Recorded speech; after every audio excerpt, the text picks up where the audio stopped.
First-person shooters have generally never been my cup of tea.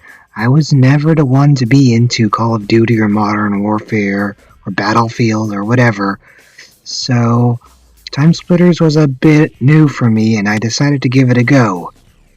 When you associate FPSs to be Call of Duty and Battlefield, it can create a bit of a foul perception in your head, although at the same time I was hungering for something new to review. Seeing it was a PS2 classic, I picked it up.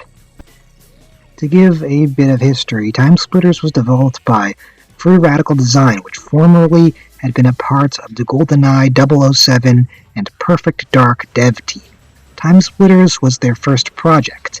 At the time, only 18 people had worked on the project. Designer David Doak said that he wanted to focus on action-based gameplay while also focusing on using both analog sticks of the DualShock controller. TimeSplitters received generally positive reviews across the board, with an overall score of 81 from Metacritic.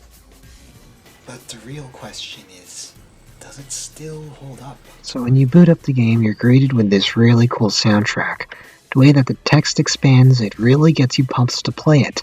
In fact, this is it. Just one loading screen and bam, into the game. No need for the usual opening sequences to introduce the developer and publishers. All it needs is one screen to introduce Free Radical Design and Eidos, and it goes kicking with this sweet soundtrack. Speaking of the soundtrack, can we just appreciate how good some of these tunes fit the atmosphere? Whether it's traversing through the pits of ancient Egypt, or going through the recesses of cyberspace, or even going through a haunted mansion filled with zombies. TimeSplitters shines in almost all regards with the OST. So when the game opens, you get to choose your own character. I don't know what the difference is with these two. I don't think there is one, come to think of it, and then the game just plops you right then and there in the middle of the first level. Did I accidentally skip the first cutscene? Yep, there is absolutely no explanation as to what you're doing or how you got there. In fact, the most you'll ever get is from the game's manual. I know initially Free Radical Design codenamed this as a multiplayer game, so maybe the intention was not to make TimeSplitters revolve around a story, but considering there's a story mode, other games of the 2000 era were having stories, then maybe Free Radical could have added something. Hell, there were even voice actors involved, but they mainly just say little lines when you choose your character. Even after you beat the game, you're only greeted with looping ending credits, not even a proper ending. Some can argue that if multiplayer was going to be the main focus, there didn't need to be a story, but if I don't know why I'm doing things, why should I care? It's a bit of a nitpick, but considering they built up all this invasion of the TimeSplitters and all, I expected there to be something to introduce what was going on. But as long as the gameplay is good, that's what matters, right? The main gameplay of TimeSplitters involves you trying to make your way through a level in order to collect an item, then return it to where the game indicates, which is usually denoted by a red circle. They do have different scenarios revolving around this, like returning a relic back to a temple, or fighting secret plans to the base, or even bring a murderer's remains back to the gallows. I thought all of these were related to the TimeSplitters invasion, but stuff like this is kind of random. The thing is that finding these items can be like navigating a maze. This is especially when trying to get back. You really need to memorize how to get back while all the monsters, who I believe are TimeSplitters, are shooting at you. Different paths may take you to extra ammo and health, so the level design isn't always intuitive. There are times when you need to wander about, so navigation isn't perfect, but you get used to it eventually. The main problem is that when you've killed all the enemies and are trying to figure out where to go, you can get a bit of dead air. However, when you're trying to run back to the goalpost, it can lead to some heart-pounding moments.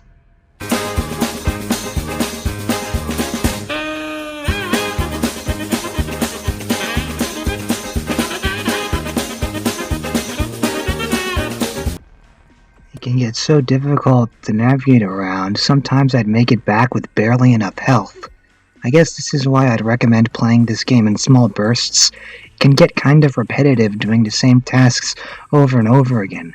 It can at times feel as if some enemies appear from the side or behind, which can lead to some unfair deaths. Luckily, there's a lot of variety with the levels. You have the Haunted Mansion, there's a planet in 2020, how we dreamed in 2000. And the game has little touches to represent different time periods, like the characters being robots in the 2035 level.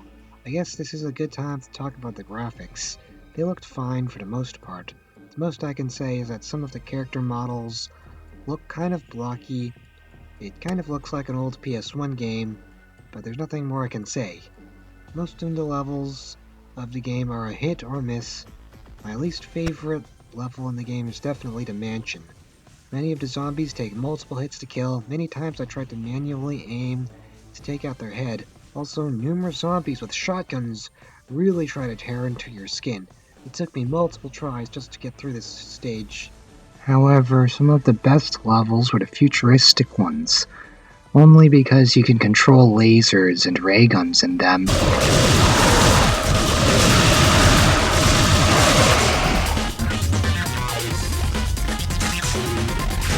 But one of the best things of TimeSplitters is the fact that it has something for everyone. So if you aren't enjoying the story, some of the other side content like challenge mode and the arcade could be good for you. Granted, in order to unlock everything good for the arcade, you have to beat the main campaign. Most of these aren't too interesting. Deathmatch, escort, what's this? Duck hunting. Sounds boring for an FPS. Oh god, they're armed!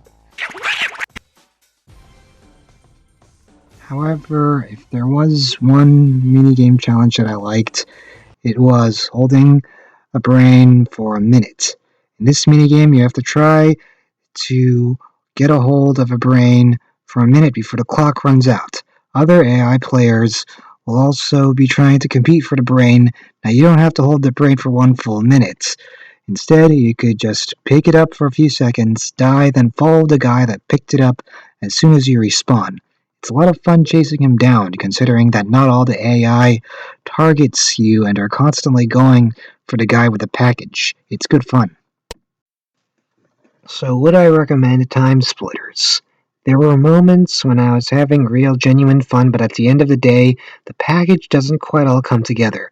It certainly hasn't aged very well. The level design isn't intuitive, and you have to wander around to figure out where to go. Some of the tasks get repetitive, and there could have been more variation to keep things fresh. And perhaps, on a minor note, the story is absent when there could have been a lot of potential with all the characters that exist in the game. However, the game has a very good selection of weapons to utilize. There are a lot of different level designs they picked, and there's a lot of good modes for the people that aren't interested in the campaign. So it has a lot of first game issues. It's a good concept that's very much lacking in polish. There's a good game in there somewhere, it's just that the rough edges tend to get in the way. Now, with that out of the way, how about a death montage of all the times I tried to play this on normal?